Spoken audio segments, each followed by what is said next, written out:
Hello, everybody. Artistry and Finesse post game on Tuesday night. The Penguins just lost to the Islanders in really absolutely disgusting, shameful, abhorrent, vomitous fashion. Finesse, I feel like everyone I know, perhaps the entire city of Pittsburgh, has completely lost its composure at this point. I'm losing my composure because the most frustrating thing is that the way that this team loses, it's shameful. It makes you embarrassed to even root for them. And this, at least they're not doing the dirty stuff they were doing in the Philly series last year, but the complete meltdown and the complete unraveling from the team that we all know this team can be is just mind-boggling. And it's so frustrating, and it's just getting old. I don't know. I mean, I don't know what to say. There's so many things, and we'll get to everything. We'll get to Fleury, we'll get to Letang, but does this not start at the top? Where does the responsibility for games like this come down on Dan Bilesma? Because this is a cultural situation here. We know this team is better than it's playing right now, for a fact, but they refuse to play smart brand of hockey. Is there something wrong with the coaching, with the general manager, with the way the team's constructed, with the culture around the team? This is a serious problem. I don't know. It's hard for me to imagine that Dan Bilesma is not telling them to play the exact opposite way that they're playing. But there's a difference between telling and getting them to listen. You can yell something at somebody, but if they're not listening to you, then what difference are you making? You think you're going to get Chris Letang to listen? I mean, I think you have to point the finger at the top players on the team who are making glaring errors at the most crucial times. Dan Bilesma is not even remotely on my mind right now. I'll tell you who's on my mind. Marc-Andre Fleury, Evgeny Malkin, who granted was brilliant for the first half of the game, but made just mind-numbingly stupid plays in the latter half of a crucial playoff game, and Chris Letang. The latter two guys are up for huge contracts in the huge extensions in the offseason. At least that was the plan coming into this offseason. And those are the people you need to be looking at right now. Dan Bilesman is not even on my radar, quite honestly. Right. Well, he's the guy in charge of them, and that's a bigger, more global situation. So we'll keep it narrow for this game, but I can't, as bad as Malkin's turnover was that led to their go-ahead goal, the Tavares goal, I can't get over Fleury. And I don't think that you can, even though now it's impossible for anybody to defend his play at this point. It's just so abhorrent that nobody could possibly put forth a defense for Fleury. But it goes beyond just the goals that he lets up. So if we're looking to kind of find a reason why everything is unraveling the way it is, I look at Fleury because when you let in goals that should not be goals, that are not even shots on goal, you create a scenario where you're playing in these wild 6-5 games. You're forcing your own team to have to score 5 goals to win a game because you can't stop normal shots. You can't stop pucks that are not even shots on goal. I don't know what to say when a goalie takes pucks that are not going to go into the net and puts them in the net on his own. He just can't be playing. And I'm disgusted by the way that Letang plays and the way that Malkin plays and the way that Bilesma has this team not performing anywhere close to how it performs in the regular season. But they are forced to play a situation that does not resemble playoff hockey at all. And it starts because their goalie isn't giving them a chance to play a normal playoff game. Is there any way that Fleury plays in Game 5? If Vokun gets chased. There's no possible way you can start him. And I hope you're monitoring Twitter or something because we got to look for if Bilesma says who's starting the next game because he can't start the next game. There is no confidence in him at all. I don't know how you could go into the next game and say, wow, I'm really happy that Fleury's starting this game. There's no possible way. You go with Vokun. That's a no-brainer to me. I agree. It's unfathomable that you put him in there right now. I mean, it's just what happened for his own sake. He looked like he was going to cry at the end of the game. I've just never seen anything quite like that. I've never seen anything quite like what we saw tonight in terms of playoff goaltending. That last goal, the sixth goal that we gave up, if you weren't listening on the radio, Mike Lang's statement was that wasn't an empty net goal, but it kind of felt like one, which was exactly right. I mean, it just – but I'm speechless. I'm really speechless. As Matthew, our Twitter follower, at MCCLARNAND, and we're taking questions on Twitter for anyone who's listening. We'll get to all of them. He pointed out it wouldn't have gone in the net if it was empty. Like, that's not even an empty net goal. It's not a shot on goal. And this is what he's doing. And I feel bad for the guy because we all like him, but he's not performing. He cannot be out there. He just can't. It's not realistic to expect him to start the next game. We talked about this a couple podcasts ago. If there's another Fleury meltdown, maybe they try to move him this summer. And I really think unless there's a dramatic turnaround going forward, maybe Vokun plays game 5 and Fleury doesn't get back in the series. I don't know. But unless there's a dramatic turnaround and he does something to engender some confidence, I think he's going to be moved. With the salary cap going down to $64 million, he's got 2 years left after this one at $5 million a year. How do you justify? I mean, isn't keeping Marc-Andre Fleury in net year after year and seeing this happen year after year? I mean, you go back to the series against Montreal back in 2010 in that game 7. That you could point to that and say that's where this really started in earnest. This repeated letting in of just the most deflating kind of goals in the playoffs. If you keep doing this year after year, isn't that the definition of insanity from the perspective of management? I mean, how could you do that again next year if he doesn't turn this around dramatically? You can't. And you hit on it with the deflation aspect. Like, the bad goals that he gives up are of the most deflating kind. The Penguins get up 4-3 and then he just gives up the worst goal, or whatever it was, the 3-3 goal. It's tied at 3-3. Like, the Penguins should have been winning going into the third period. There's no question. I mean, you can't judge the team for its lack of defensive ability, of which there's a severe deficiency, when you have a goalie who doesn't stop pucks. And it just makes it a non-realistic game. This is unrecognizable. This is not playoff hockey. This is some alternate breed of hockey that the Penguins have been playing in the playoffs the last 2 years. It's unrecognizable. And what frustrates me is, like, you're going to hear about how bad the team played defensively and how terrible they are turning the puck over. And all of that is true. But the goalie's job, by definition, is to cover up for other people's mistakes. Because every time the other team gets a shot on goal, it's a bad thing. You don't do that on purpose. It means somebody screwed up. You don't want to give up any shots. So that he's not good at covering up for their mistakes means he's not good at his job, because his job is when Malkin when Malkin turns the puck over, his job is to make a save and not kick a rebound right out onto Tavares' stick. I'm sorry. Fleury, awful. The tip of the iceberg, though. Letang was awful. Again, for the second game in a row. I mean, didn't they watch the tape from that power play in Game 3 when he tried to stick handle through like 3 guys and then went the other way and got a shorthanded goal? We saw a similar play tonight where we were shorthanded, no less, and he and Adams were on the rush, and Letang goes in deep to try to get a pass from Adams, who also made a bad play and couldn't get it deep to Letang. The Islanders come the other way and score.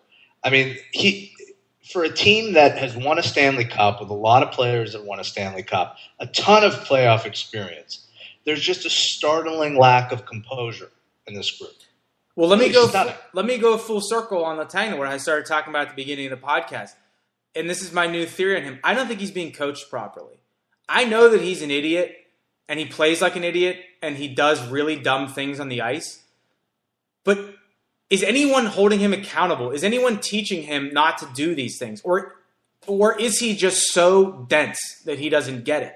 Like, would a better coach get more out of him? If Mike Babcock was his coach, would Letang do all this dumb stuff? If Michael Therrien was still his coach, would he do all this dumb stuff? I mean, is there a possibility that he's just not being coached properly? He has every raw skill you could ever want in a defenseman, Like, he has a $2 body and talent with a 1 cent head.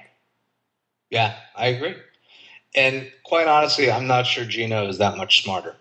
Played really, really well tonight, but just a couple of just awful, awful decisions. The penalty in the third period where he was saved by McDonald diving. I mean, what the hell was that in the third period of a 1-goal playoff game? And then, of course, the turnover led to the game-winning goal. I mean, just really, really, really bad. As great as he was for the first period and a half, he's a head case as well. I mean, you got to call it like it is. He's had just as much of a problem as Letang with making really boneheaded plays over the last couple of years. And is it the same issue with Malkin? But yes, it is. But is it them, or is it that there's not?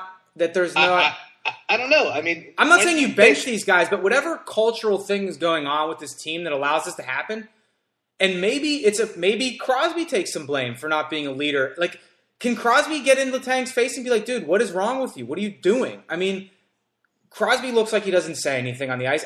I don't pretend to be one of these guys that it needs Crosby to go make a show of leadership on the bench or anything, but he's the leader. We don't know what's going on. Right. We don't know what's going on. All we know is the result. And whatever is going on is not producing a result that's acceptable. And that's a huge problem. I agree. I just tend to hold these guys accountable when they're 25, 26 years old as being men and not complete idiots that are unable to do the right thing on the ice. I don't understand that. Maybe you're right.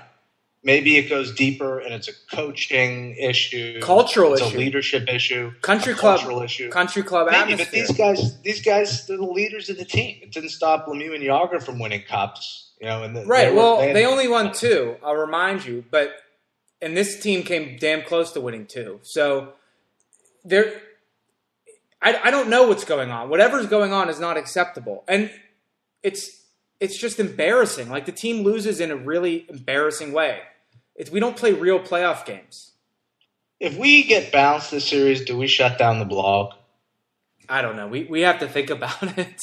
Or we just change it. Why don't we just start writing about something else? Can we get some comments from the folks listening on Twitter about what we should start writing about if the Penguins lose this playoff series? Well, first of all, we have it says Biosman does not dismiss the possibility of a goalie change. I'm seeing that on Twitter. So, I mean, if he did come out and say we're not switching goalies, then I think that Shearer should pull a Craig Patrick and put himself on the bench. Yeah, congratulations on being awake, Dan Biosman. Right. You have eyes. You're not blind. Thank you. Right. Let's see. B. Freed, who's a friend of mine, says, did you see Malkin grabbing his arm like he hurt it after the scrum? Did you see that? I didn't watch it. Yeah, I saw it. I mean, that again, he's just totally lost his cool. Completely lost his composure. It's a composure issue with this team. You don't give up 6 goals every playoff game. You know how many goals the Penguins have given up in the last 10 playoff games? 44. That is astonishing. I know. It's not playoffs. It's almost unprecedented. I mean, it's just amazing. We're not playing playoff hockey. We're playing Pro Bowl hockey. Yeah, I mean, there were a lot of encouraging things in the first period. Neal looked great in the first period. Malkin looked great. There was finally some chemistry between Malkin and Iginla. Maybe it all started with Fleury when he let in that Okposo goal, and then everything just came apart. I'm telling you, it's Fleury. He doesn't allow the team to play a regular playoff game. If we could get normal goaltending, then I would love to see what the team can do 5-on-5. But he doesn't allow the team to get to its game. Get to our game, which Bilesman says all the time, is impossible when your goalie is requiring the team to score 7 goals to win a playoff game. It's ridiculous. If you're Jerome Iginla and Brendan Morrow, what do you do right now? Do you just take control of that locker room and stand up and say, we haven't been a part of this, but this just isn't the way it works? Do you step forward and take control? I think Iginla certainly should, because his play is – everyone keeps saying Iginla looks uncomfortable on the left wing or something. Dude has like 7 points. He might be leading the league in scoring in the playoffs for all I know. Yeah, no, he looked really good tonight, really strong. And I would like to see those guys assert themselves. I mean, what this team needs is a swift, strong kick in the ass. It does. And I wonder who's going to give it to him because I don't think Bilesman's going to do it. I don't think Crosby's that type of guy. It's got to be somebody. And maybe we'll never hear about it. And maybe we're just those guys that like talk about the locker room, though we've never been in the locker room.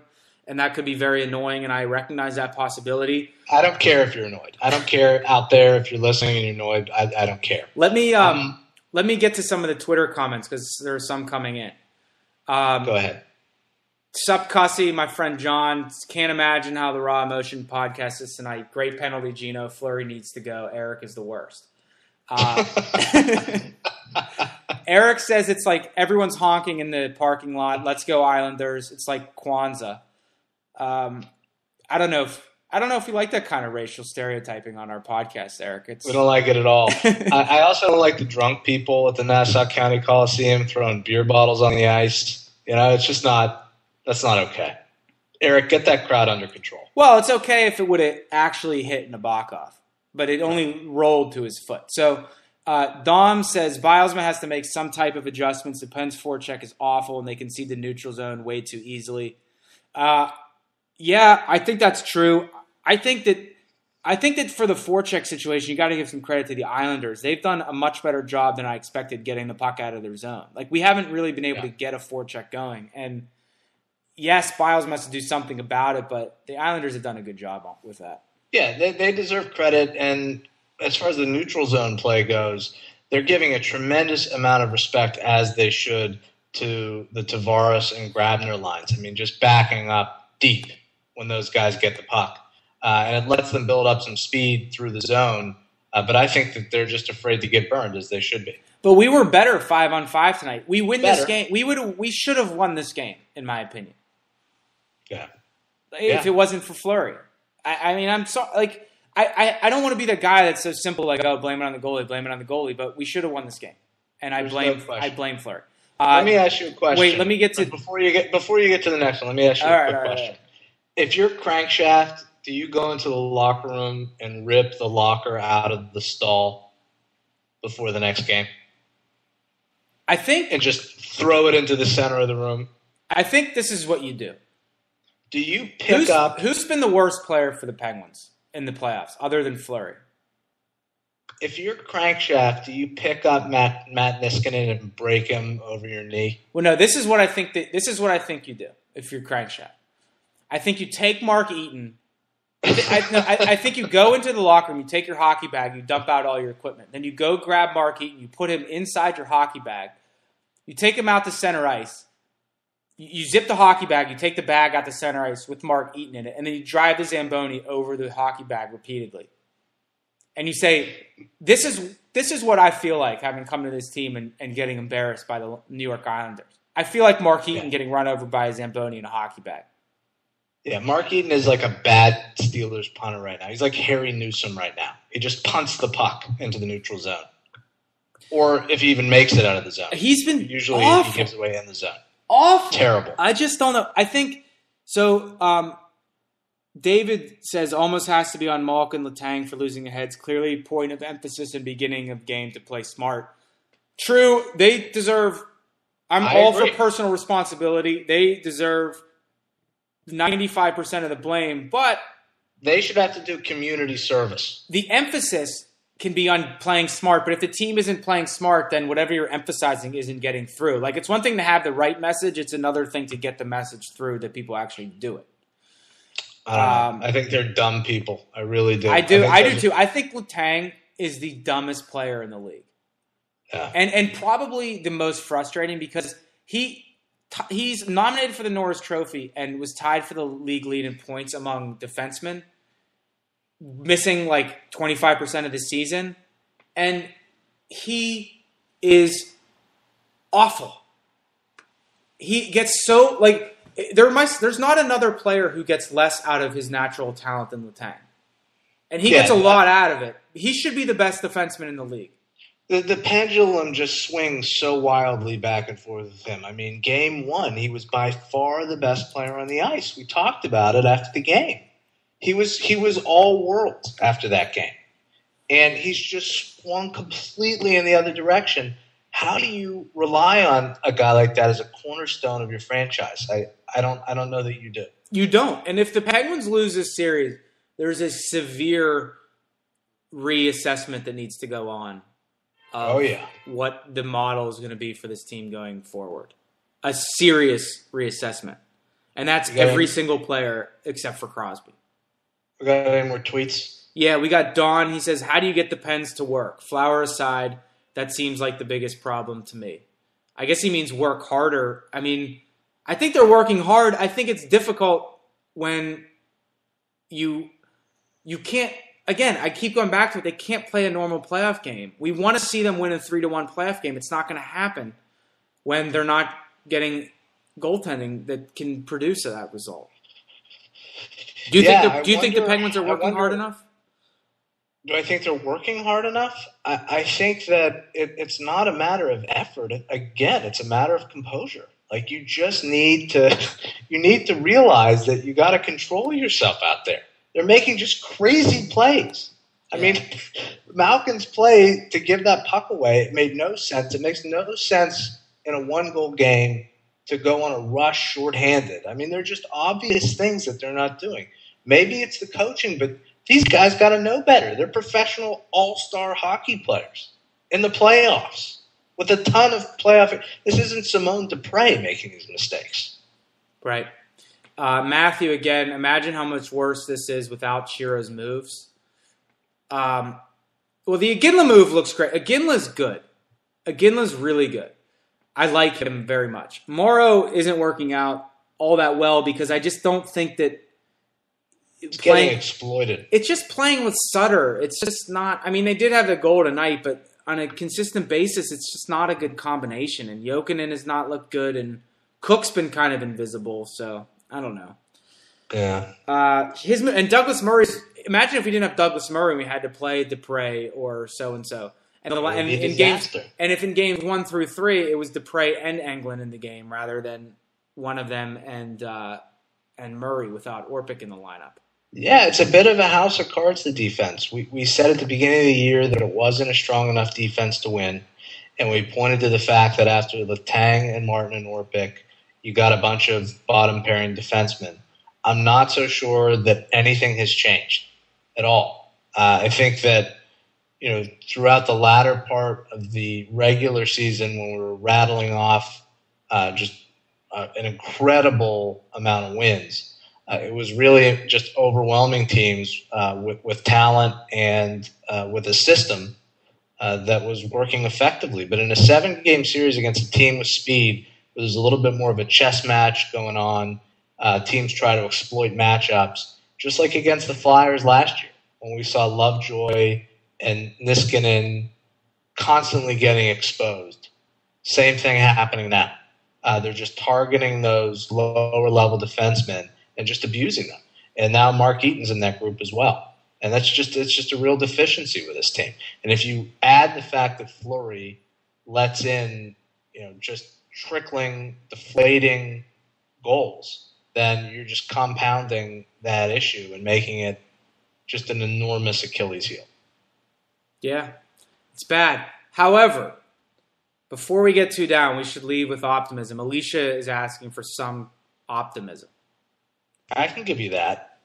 I think Thomas Vokoun is a very capable goaltender, and I would not be surprised at all to see him win Game 5. And it's just the way these playoff series go. One day you have no hope, and the next day you have nothing but. And it could easily play out that way.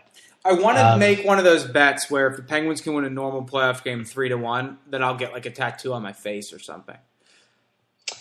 Yeah, if ever it's going to happen, it's going to be next game with Vokoun and net. I don't have a really good feeling. I want to be optimistic, but I just think that the tide has kind of turned against the Penguins in this series. The crowd is going to be so uptight. It's going to be a nervous excitement, not a excited excitement in Game 5. Yeah. And I think things could spiral negatively, so it's just crucial to get off to a good start in Game 5. Because as down on the Penguins as I was at the end of the Flyers series last year. And in a lot of ways, this is more frustrating. But it's a 2-2 series that we have to win 2 out of 3 against the Islanders. 2 of the games are at home. I mean, that's right. I mean, you got to get it out of your system tonight. There's no disguising the deficiencies in this team right now. They are what they are. But we have every opportunity to win this series. I mean, I felt like we had an opportunity to win the series when we were down 3-1 to Philly last year. It's always possible to do when you have the horses that the Penguins do. They just need to get it together. And, it wouldn't surprise me if that happens. But it's just really discouraging that they're not playing to their potential again. And we're seeing the same problems that we've seen. It's always darkest before the dawn. All right. Well, everybody, get yourselves together, okay? I'm a little embarrassed by our lack of composure collectively. Well, look, me and you are composed. Your family. I don't know if you're that composed. I needed this. I think you have to listen to this back. Well, I needed this 25 minutes to get it out of my system, and I'm going to wake up tomorrow. I'm going to have a fresh new outlook. I'm going to say, hey, we got a best-of-3 series against the Islanders. 2 of the games are at home. We got a lot of good players. We're going to have a good goalie in net in Game 5. Who knows what could happen? All right, I'm on board. Thanks for joining us, everybody. Until next time, GTOG.